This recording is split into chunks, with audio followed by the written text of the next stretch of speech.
Well, welcome everyone, and thank you for being here today.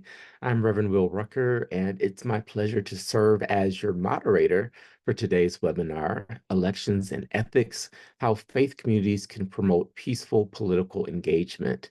I'm honored to represent URI North America as a Global Council trustee and to guide us through this critical conversation. Let's take a moment to acknowledge the United Religions Initiative for hosting this important discussion. URI is a non-political and nonpartisan organization, and it fosters spaces for inclusive, respectful, and compassionate conversations, just like the one we're having today. I invite you to share your name and affiliation with URI in the chat.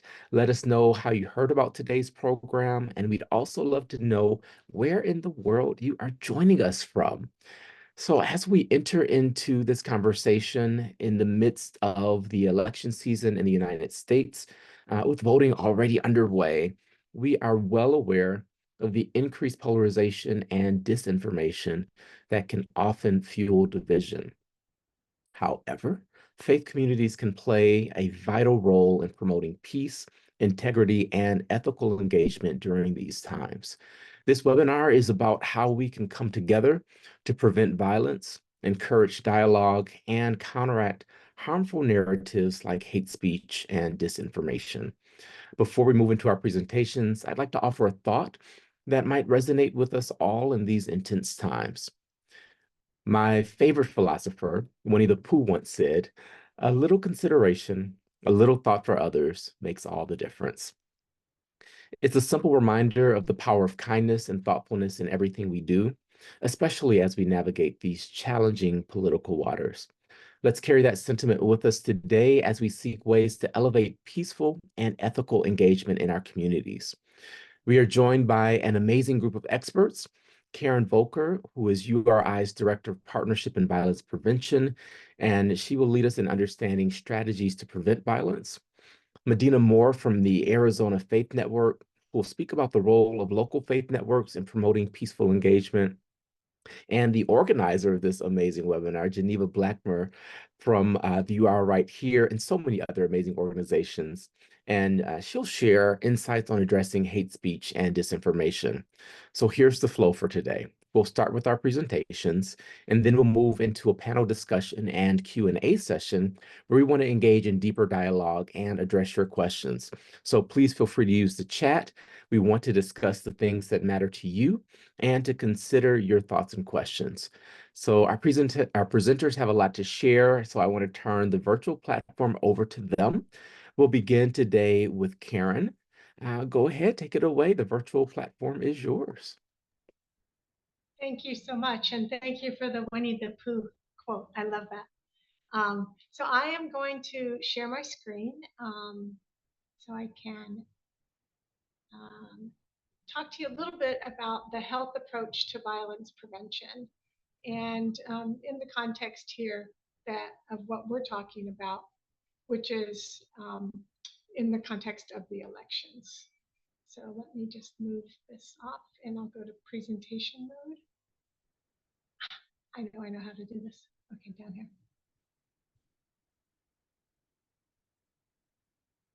Okay.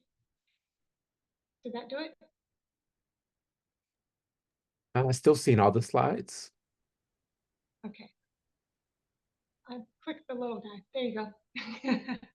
So this is on the health approach to violence prevention. My name is Karen Volker, and I am the Director for Partnership and Violence Prevention here at URI. And I come to URI from an organization called Cure Violence Global, which was the pioneer of the health approach. So, and I was there for like 10 or 12 years before I came to URI last year. So what is the health approach to interrupting and stopping violence? It's based on a belief that violence is a behavior. So rather than thinking about violence being about bad people, it's about a bad behavior. And this reframing of it really opens up a lot of other ways to think about how we can go about preventing violence. So instead of the default setting of rule of law, lock them up, fight violence with violence, we can bring in behavioral science, neuroscience, and epidemiology. And I'll explain how those come into play here.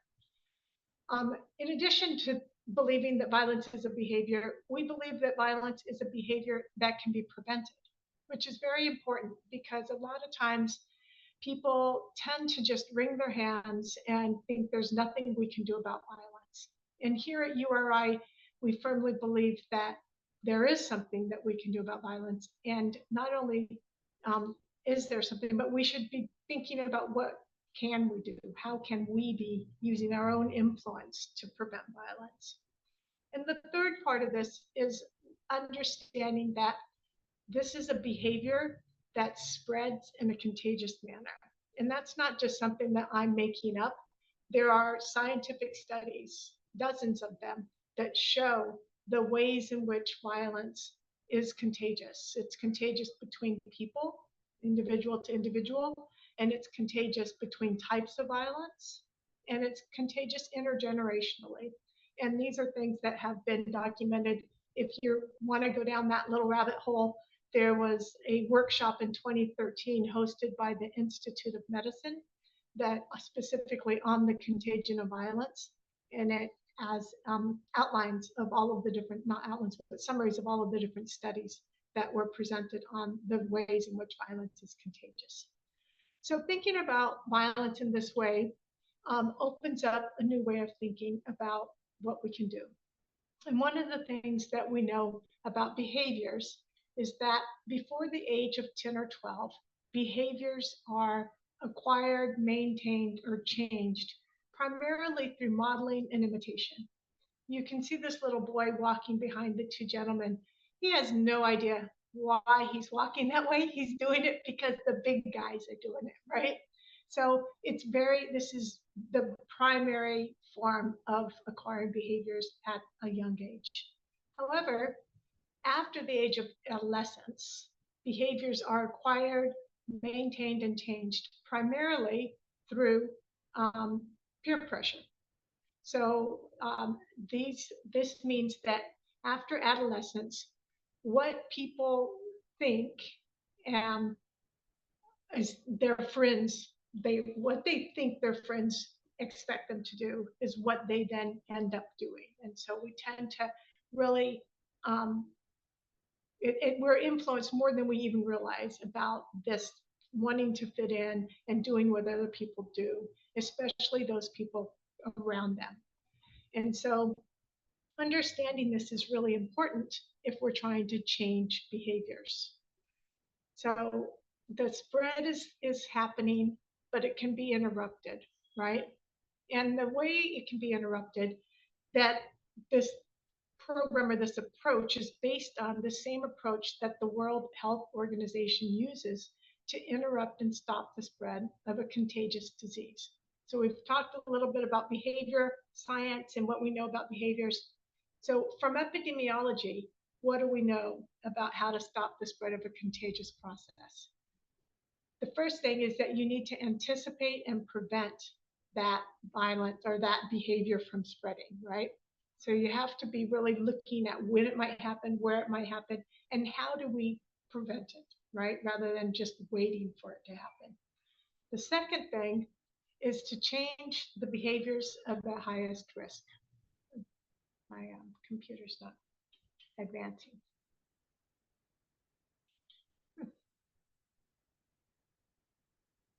Sorry, there we go. And that means really thinking about who is at highest risk for doing this violence and then trying to change that behavior. And in order to do this, you have to figure out not just who you're trying to reach, but then who will they listen to, right? So who are the people that those people listen to, and how do we get them to use their influence to try to change that individual's behavior or potential behavior, right? And then the third part is recognizing that behaviors are often supported by norms in the community. So what are the norms that support the existence of this or the continuation of violence? And how do we change those norms? So these are the 3 steps for interrupting and stopping the spread of a behavior, and they can be applied also in the case of violence. So we want to show the interruption from person to person, right? And as you interrupt it between these individuals, new norms can be established. Now it can be the result of the interruption, but it also can contribute to that interruption. So it kind of goes both ways. So what is the special role of faith actors in this? Like, why are we raising this with this particular group of people? We believe that faith actors, our community leaders, they have a special trust role in their communities within their own constituencies. They're viewed as credible within within your groups, your constituencies. You have this built-in audience or constituency that you can reach. Often, and I think this is especially true for URI, you're viewed as neutral. So we are an interfaith organization. We believe in people working across the aisle, across differences. And so that, I think, it adds to the credibility of people in this network to use their voices to speak out about this. Within your communities, you have a higher than, I would say, normal visibility within your communities because of the roles that you play in the community as leaders, faith leaders. And you can help shape and set expectations or shift expectations and norms related to violence. So communication is really powerful if it's used well. And I want to show you some examples of public education materials that were created at Cure Violence about these was specifically before the 2020 elections. And so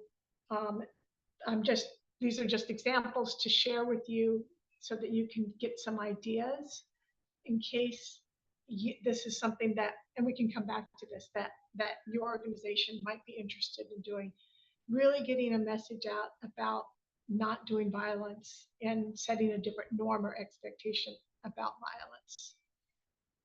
So I'll just have a couple of these to share. And there we go. So what are things that you could consider doing before the election? We're talking 3 weeks away here in North America, in the United States. Maybe it's less than that now.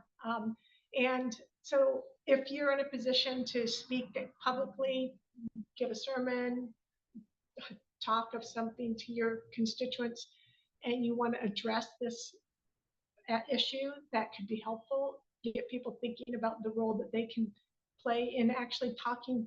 So everyone walks around with their own circle of influence, right? So we want to activate all of these different circles of influence. So it's not just us as individuals speaking about this. Anyone we talk to also has a circle of influence. And the more, if we can make this spread, I used to say when I was at Cure Violence, we want to make the cure contagious. So we want to be the instigator of a movement to really change norms and expectations around the violence that we might be anticipating during these elections, leading up to, during, and after the elections, and not just accept it as a given. And you can do this through a sermon type public speaking event. You can do it through social media flyers or signs, any sort of public education messaging. And you can possibly consider having a presence at polling stations if it's safe to do so, or somehow calling attention to this and demanding almost that there not be violence in your communities. And you can make it very local.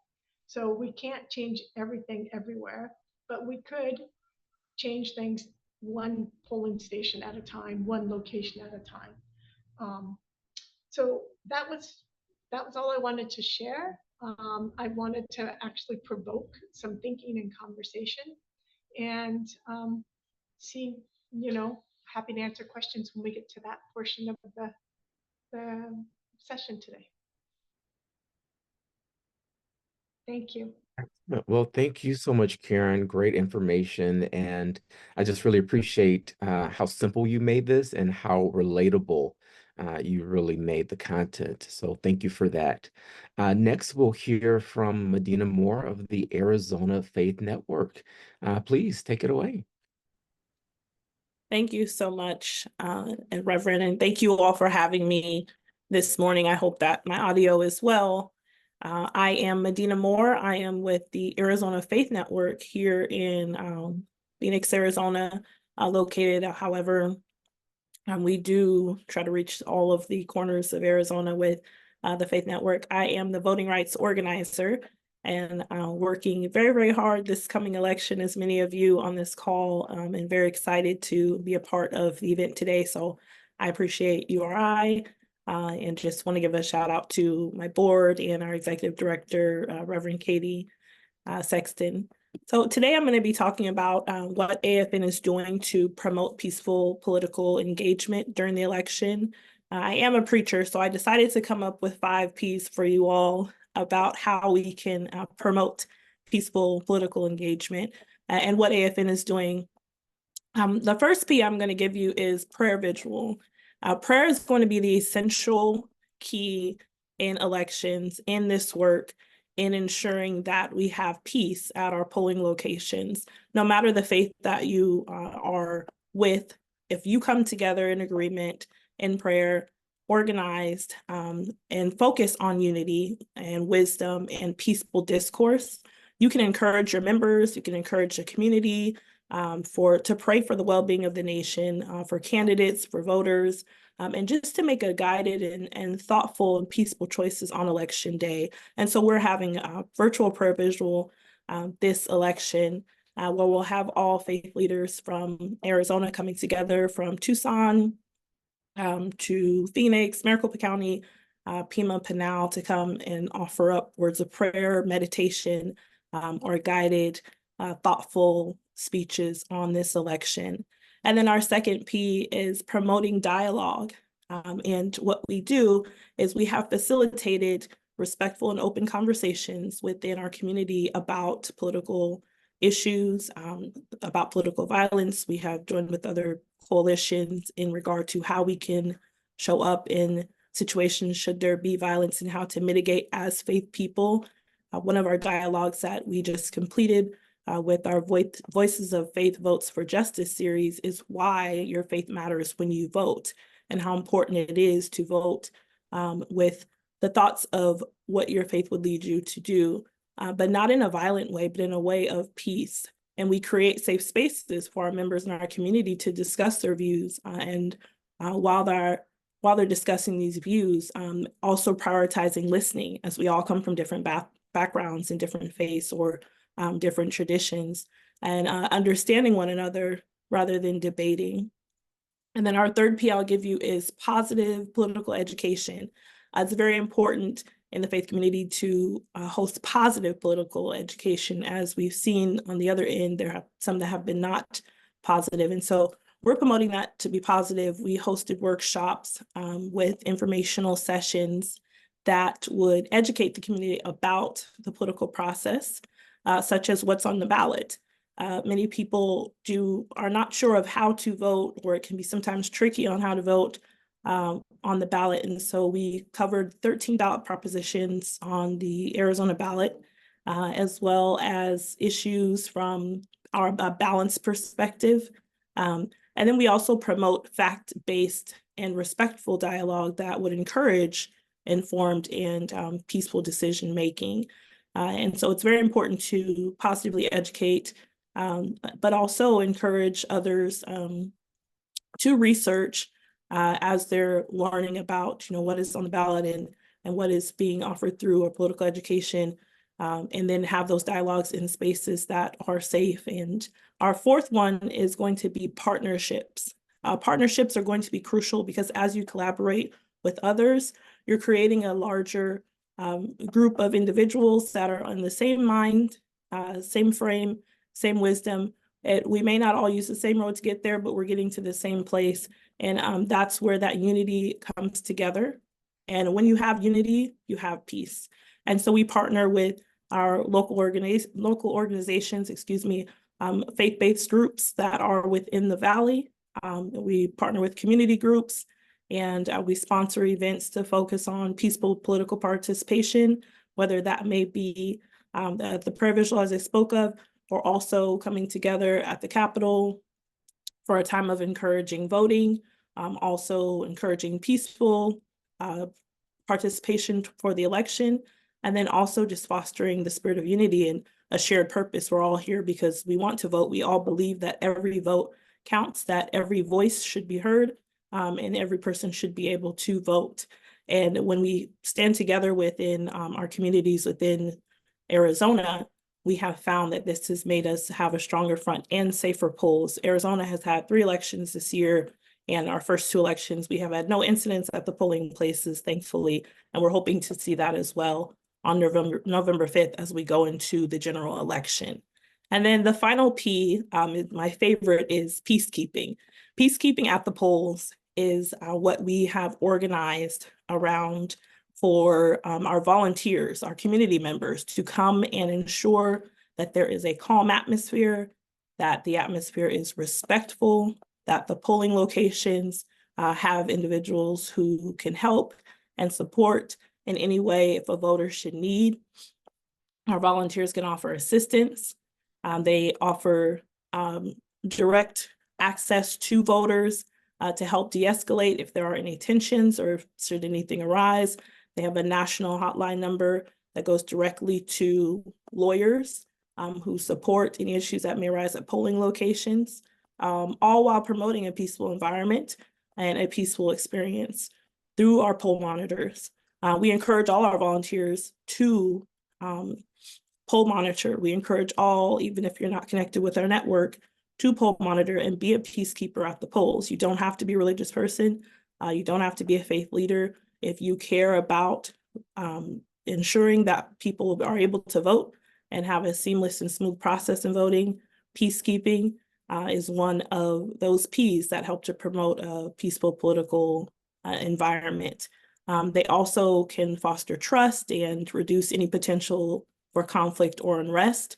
A lot of times when people see that there's folks there just handing out water or a Gatorade or just a smile on your face can change anything for something a person is going through, especially on a day like voting when there can be a lot of either anticipation or anxiety. And sometimes people can feel that it might be unsafe because you'll hear lots of things on the news or other social media channels. And not everyone gets the information about the mis and disinformation. And so what happens is they go into polling places afraid or fearful. And these peacekeepers create very peaceful environments there.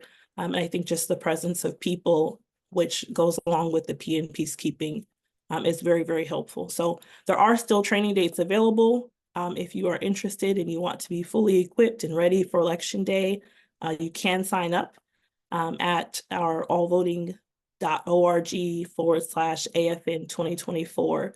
And that's through Election Protection Arizona. So again, prayer vigils, this is how we're promoting peaceful political engagement, promoting dialogue, wanting to make sure all are heard, positive political education, having those folks that are specifically educated on what's happening in the legislature and what's happening on the ballot, and educating our communities about that, partnerships and collaboration with other faith organizations and community groups, and then peacekeeping at our polling locations.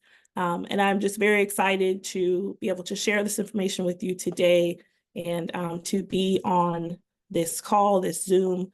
I'm glad to learn things and also excited to speak with you all during Q&A about ways that we have done this and also any ways that I can give information or assist in doing it as well. And so I will drop the sign up in the chat for those that are interested. But again, thank you for your time today. And I will hand the floor back over to Reverend Rucker. Awesome. Thank you so much. I love those P's. That was fantastic.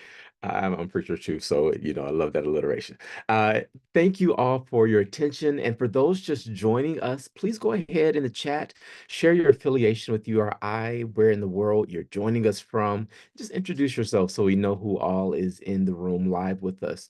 Also, we will have Q&A after our next presenter, so feel free to share your questions using the chat.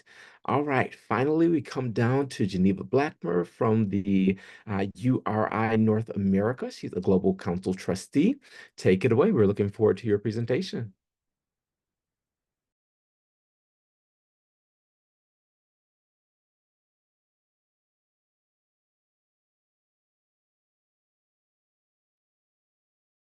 Can everyone see my screen?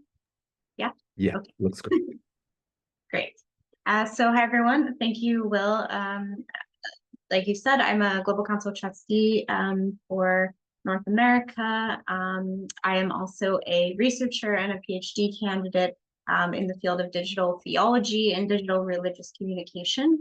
So I want to discuss briefly how we can counter misinformation, disinformation, and hate speech online, particularly in the coming weeks leading up to the election. So to do this, first I want to, my slide going to change, there we go. First, I want to set a baseline of understanding a few key terms. I think it's really important that we understand the intersectionality between the spread of disinformation and things like digital literacy. So you might have heard the term the digital divide. This was a phrase coined in the 1990s, and historically it's been a way to articulate the relationship between technology and accessibility.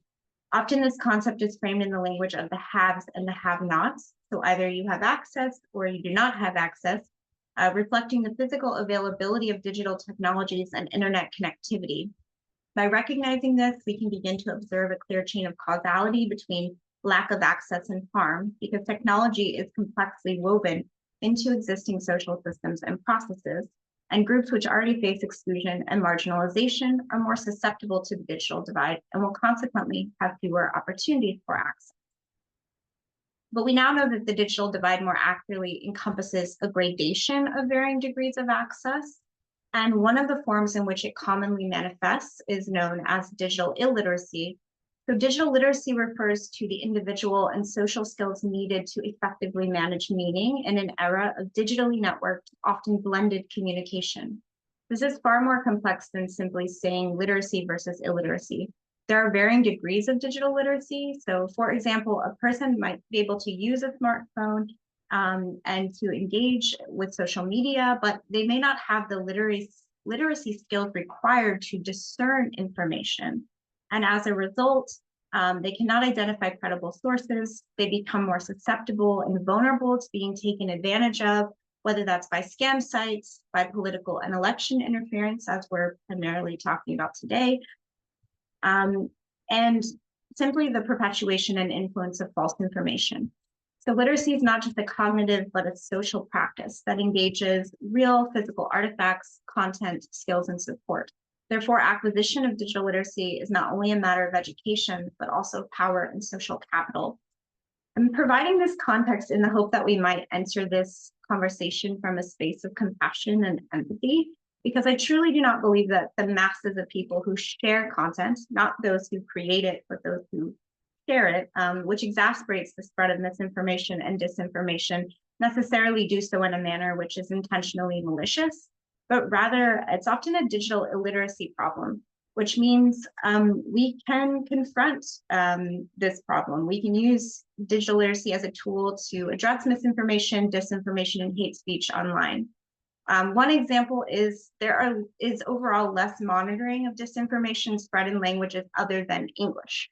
So often immigrant communities and diaspora communities are disproportionately susceptible to disinformation as they frequently receive their news from social media networks and apps that are specific to their country of origin. And many of these apps have even less monitoring for disinformation than a site like Facebook, if we can believe that. So at URI North America, we developed a toolkit to accompany Interfaith America's curriculum, #Interfaith, engaging religious diversity online, which highlights key elements of bias and differentiates between truth, misinformation, and disinformation. And this is something I will share with everyone who registered. But if you're interested in actually accessing the full curriculum, I believe they're currently offering scholarships where you can take the course for free. And I'll send out a link to that as well.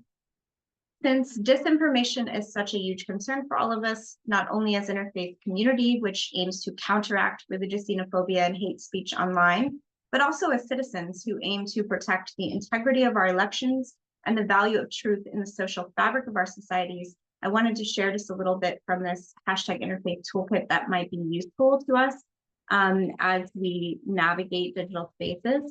I hope we can understand to some degree that digital spaces are not neutral, that we all, this comes with an acknowledgement that we all possess a bias, meaning we have a lens that influences the way we see the world based on our upbringing, our knowledge base and experiences.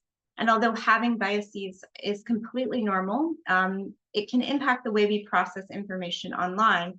Often we accept information as truth only because it affirms a point of view or side, which confirms our bias. Consequently, it's very important that we verify these sources of information to the best of our ability. So the toolkit offers guiding questions for how to fact check information you're engaging with online. So it gives you a couple questions. Where did you find this information? Was it shared with you by a friend or a family member? This is a very common way that misinformation and disinformation spreads. Does this person understand the issue? Do they have authority to speak on the issue? Is this a reputable source? Is the information you're reading or watching based on firsthand accounts, academic research, or is it possibly just hearsay? Does your source of information have a particular bias? Often we obtain our news and information from media channels that inherently confirm our own political biases. What are the implications of posting this information? This is perhaps the most important question because disinformation that spreads online can perpetuate religious xenophobia and polarization towards marginalized religious communities, which has a direct consequence in the real world and can translate into actual physical violence. So there are real world consequences for what we share online, and we need to start having better accountability and ownership of this. Finally, it's necessary to understand the intention and the style in which false information spreads. So there's a difference between misinformation and disinformation. Misinformation is false or inaccurate information, which is often not intentionally malicious. So this can be something like a rumor or an insult or a prank, while disinformation is created with deliberate and malicious content such as hoaxes, conspiracy theories, spam, and propaganda. So this is more likely what you're going to encounter around the election is disinformation. Spreads fear and suspicion among the population. But like everything else, false information exists more as a gradation with varying degrees of severities. And of course, the most severe of these is hate speech. So hate speech, while not all instances of hate speech lead to hate crime, all hate crimes involve previous instances of hate speech. In the worst scenarios, when hate speech and hate crimes are left unchecked, situations can degenerate still further and lead to crimes against humanity and genocide. While all hate speech is potentially dangerous, not all hate speech is equally dangerous. It's important to recognize the diverse forms and degrees, as well as to consider its broader societal context. So there's different criteria for establishing what constitutes hate speech, and this can, of course, be useful when examining content you encounter online.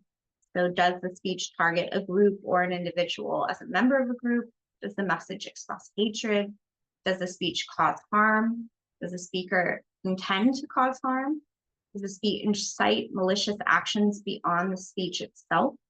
Is the speech either public or directed at a member of the group? Does the context make violence possible? And does the speech have a redeeming purpose? If and when we do encounter hate speech, how should we respond? Here are a few useful guidelines for you to follow. So first is to pause, to refrain from making any hateful comments yourself or relaying such content. Fact check, to check the content's origin with the help of search engines and fact-checking tools and other reliable sources. To educate, to help raise awareness of hate speech by engaging your family and friends in conversations about how this causes harm, to challenge, to undermine hateful content with positive messages, to support by taking a public stand for and extending solidarity to people who are targets of hate speech, and finally to report. As we all know, most online platforms and communities have rules for users to keep the discussion respectful, and you have the ability to report hate messages to administrators. So finally, as I mentioned earlier, the root of many of these problems, I feel, is in fact digital illiteracy. And luckily, this is something we as an interfaith community can actually address. There are many different types of programs and opportunities that we might consider in the context of interfaith cooperation, and the ability of our faith communities to collaborate and leverage resources to provide access to different opportunities. So obviously, when we're talking about digital literacy, the development of digital literacy programs and courses which offer one-on-one technology training is an important point. I personally was a digital literacy instructor for the Miami County Public Libraries in Ohio. And I can tell you this is a very effective and impactful way to eradicate digital illiteracy. And of course, we can educate, empower, and cooperate collectively and individually to help bridge the digital divide. This can look much like the conversation we're having right now. So I urge you to consider these and how your own interfaith or faith communities could leverage your resources to proactively address this issue. And I think that's going to move us now into the discussion. So Will, I'm going to turn it back over to you. Excellent, excellent, excellent. Thank you so much. So much robust information, and some great takeaways for sure. Karen actually is going to kick us off with a great question, which is the speech dehumanizing? If so, she says it's a particularly dangerous form of hate speech. So let's dive into that. How can we make our speech more humanizing?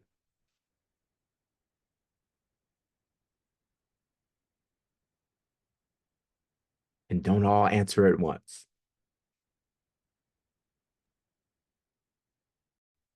Hi, Will. Thanks for picking up on that in the chat. Yeah, it is one of the forms of hate speech that has been shown to lead more directly to violence, when it happens. Because if people view somebody as less human, it's easier to then commit violence against that person or that group of people. And so just being really attuned to that and listening for that and calling it out when it happens is a very important thing that we can all do. So that's the only point I wanted to make with that. It is often the case leading up to genocides. You see that people are often referred to in terms that they're animals, or and if you're thinking of them as an animal, it's much easier to go do harm against that individual. And we've even seen this to a certain extent in the rhetoric around our own elections. So really watching out for it and calling it out and trying to stop it, I think, is an important thing that we should all be watching for. Yeah, great point. Medina, I've got one that's for you. So, faith communities in Arizona have been a strong voice for peace. How do you balance the desire for political engagement with the need to remain neutral or unifying across different political viewpoints? Thank you. That's a great question. So as our faith group, we balance this desire for the political engagement. We understand that, we have groups from either side. We're nonpartisan. And so we come into this with the mindset of peace. It's okay to ask questions. It's okay to want to discuss, because open discuss and dialogue is important. But the balance of it is remembering our core focus. And that is continuing to be a place of peace, a place of respect when we have the dialogue, and not allowing our own political desires, our own political beliefs and thoughts to overtake the aspect of unity within our faith communities. And I have a follow-up on that. Is it actually polarizing to try to appease all sides in an issue? That we've seen those challenges at times, but our goal is always bringing our communities back to that one goal. And the goal is to it's not to polarize, but it's to have that same thought or mind frame that will get us to the goal. And so our biggest thing, we work with rabbis, imams, we work with Buddhist community members, our faith leaders. And so we know even within the faith, some may think differently how to approach a political situation. But where is that common thing that we all agree on? Where is that common ground? And in that, we tend to find when we have discussions or when we have a little harder discussions, we get to that common ground a lot easier as we try to agree on one thing. Yeah, Trevor Noah has a philosophy of finding one point of agreement with anyone. So maybe we can get him engaged in our cooperative circle. Yes. So awesome. And this question is for the panel. With the rise of social media, misinformation and hate speech can spread faster than ever. What are some creative ways faith communities can use these same platforms to spread messages of peace, unity, and truth?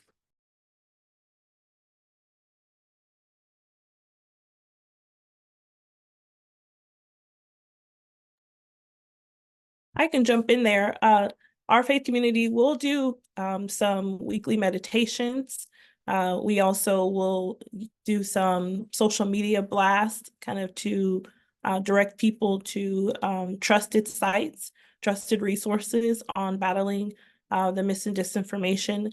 But sometimes, a lot of times, it is anxiety or anxious thoughts. And so that's where we bring in our weekly meditations in of am I just spending too much time on social media? Am I spending too much time watching TV and engaging in too harmful rhetoric? And a lot of times we just have to decompress. But on the practical side, outside of meditation, we also have lots of tools and resources within working with our communities to address mis and disinformation and direct those to right resources that can help them get the proper information when they are voting, when they are at the polling places, as well as when they're talking to the other communities. A lot of things are word of mouth. If I saw a plane in the sky and my friends saw a UFO, they're going to say it was a UFO and they're going to run with that information. But I saw the plane and we know that planes are flying out. And so it's very important within your community of people that you speak with, not sharing this information, but finding truth.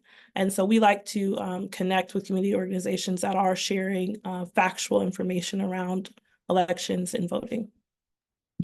That's such important points. And Eva, you use social media and the interwebs so very well. I want to come to you next, but before I do, Karen made a statement that I thought was incredibly powerful in the chat. Karen, would you elaborate on this around finding the idea of nonviolence being the common thing to agree on? Thanks, Will, for picking up on that. Yeah, so often we've seen that the two sides are they're going to not agree on the substance of a matter. But if we can get both sides to agree that they both don't want violence and they say that publicly, that is a big step forward, right? So when we talk about violence prevention and you talk about peace building or conflict mediation, often people are focused on like resolving this difference, right? But what we have right now is a situation where we have a higher than usual potential for violence around these elections. And we don't have time right now to resolve all the differences between the people who are going to be on the different sides of each issue.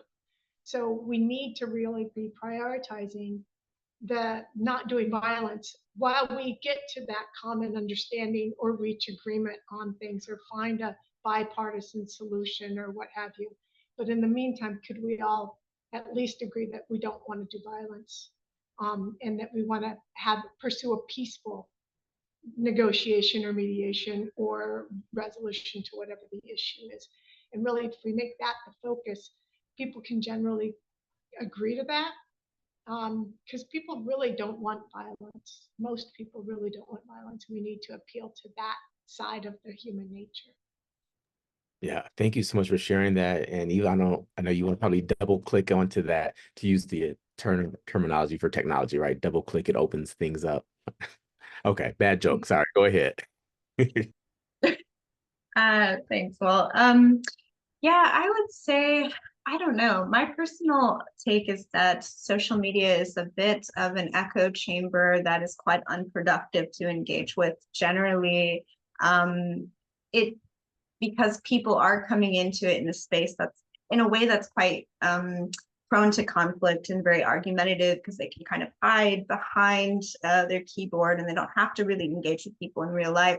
So I actually think it's much better for interfaith and faith communities to use the internet to engage virtually like we are in this space right here, right now, because it's much more difficult, as Karen said earlier, this dehumanizing piece. It's very difficult to dehumanize people that you are in relationship with. So I think it's really important for us to move people to online spaces where they can actually cultivate relationships and have constructive dialogue, and to also not be afraid to create space to sit in some of that tension, because I think it's really important for us to not kind of shy away from that, but to not do it in, this sort of echo chamber of social media that I don't think just doing a post is necessarily going to get through to someone, because like I said, everyone is already engaging with their own confirmation bias about information. But if you can get them into a room, you can do interfaith programming, I think that is much more productive way to handle this. And I really encourage everyone to have either virtual or in-person dialogue as often as they can. I think that's probably one of the biggest things we need leading up to the election. Thank you for that. And this is for the panel. Medina, I'd like to start with you, then move to Karen, and Eva, I'll have you take us home. Young people are an incredibly important part of this type of work, and they bring a fresh energy and fresh ideas and are often less jaded with life in general. But the question in that is, how can faith communities be a source of healing after a divisive or even violent election season? What role do the spiritual practices play in this healing process, and how can we make them accessible for young people?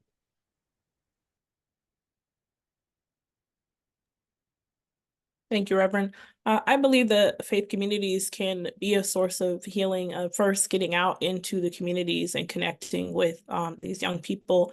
We've had ASU reach out to us about what the faith communities are doing during this election to create peaceful environments. The young people are absolutely looking for that avenue, and we have to be present. Bridging the gap between a lot of the generations, I think, is one of the biggest things that I see, and making sure that we're not leaving the young people behind, but also we're listening and giving them a voice, and letting their voice be heard in this time, realizing that some of those religious or sacred cows that we may have in other generations, they're going to do it different, but they're going to get the work done.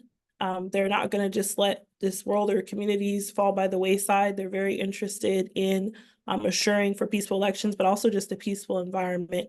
So the biggest thing for me is faith communities letting young people's voices be heard, letting them advocate, understanding autonomy and how these generations work. And I think all of us have, I feel like it's like one body, as scriptures say, and you're either arm, you're the leg, you're the head, but we can all work together as one body to move forward and to see one, mitigated violence in places, but also to understand how each other works and work fully as one. And then can you repeat the second half of the question?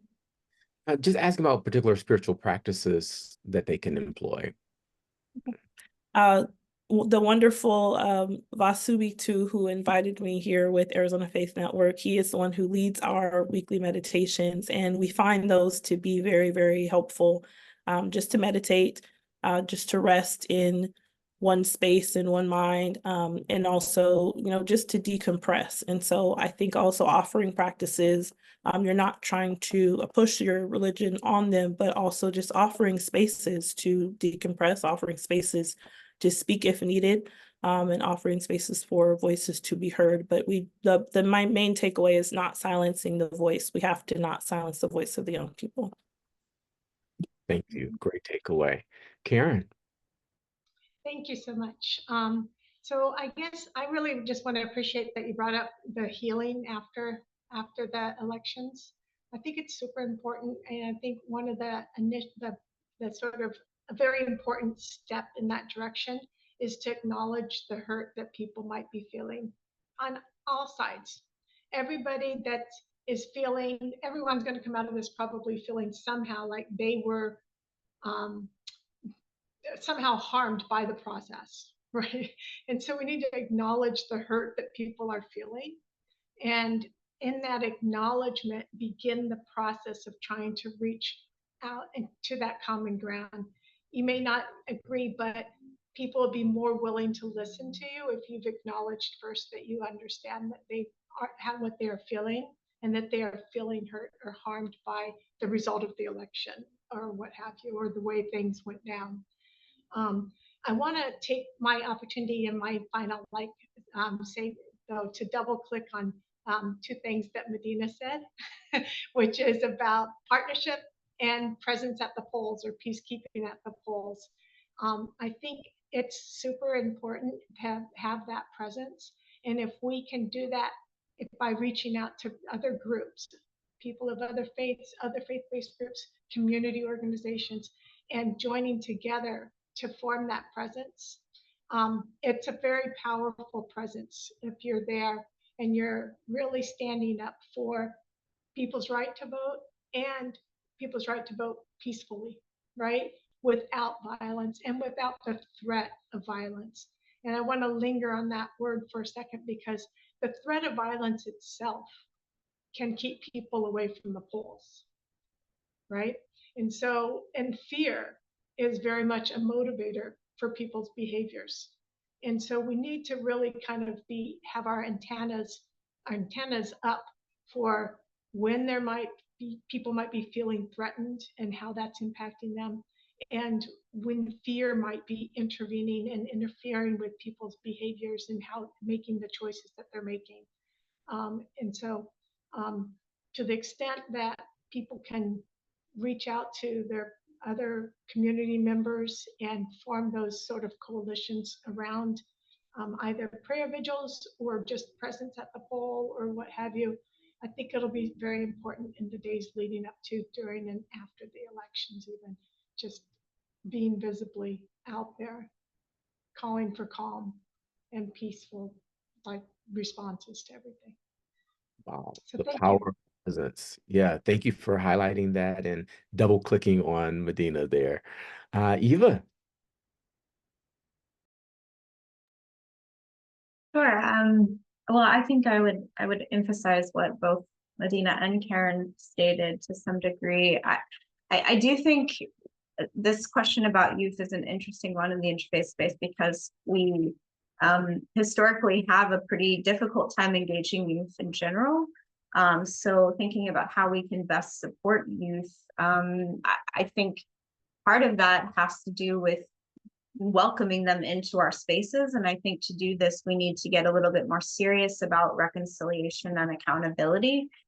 So I think healing isn't just personal, but also systemic in this way. And we need to really figure out how to strategize to make our spaces, feel safe for young people. I do think young people actually do experience a lot of fear. There's a lot of existential kind of threats and dread, and with the climate crisis and so many different things that are happening in the world, living through the pandemic. And so I definitely echo what Medina said about amplifying the voices of young people, using our platforms to highlight the voices of youth leadership, and as well as engaging the contemplative practices. And I know Vastu represents a Zen Buddhist tradition, but contemplation is something present in all of our world's traditions, and interfaith spaces really can offer a way to make that accessible in a way that resonates with young people, even if it's through a non-faith perspective.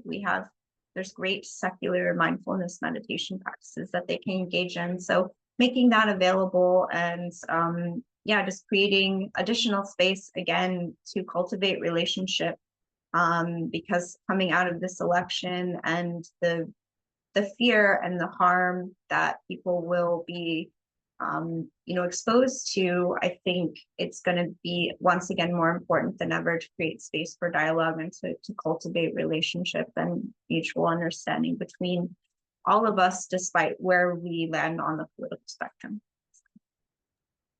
Yeah, thank you for sharing that. That accountability piece is certainly huge. So, as we wrap up, I just want to express my deepest gratitude to all of our panelists for their insightful presentations and contributions to this conversation. I have several ahas and takeaways from this, and I just am really, really grateful for your investment in us today. I also want to thank all of you who participated and engaged and watched and chatted in and sent in questions. You make this conversation what it is, so thank you as well. Let's continue to promote peace, understanding, and ethical engagement in our communities. Thank you for being a part of this important discussion. And as I always remind you, you are not just a drop in the ocean. You are the entire ocean in a drop, and what you do matters. So live compassionately and be the presence of peace. Thanks for being here today. Have a blessed time.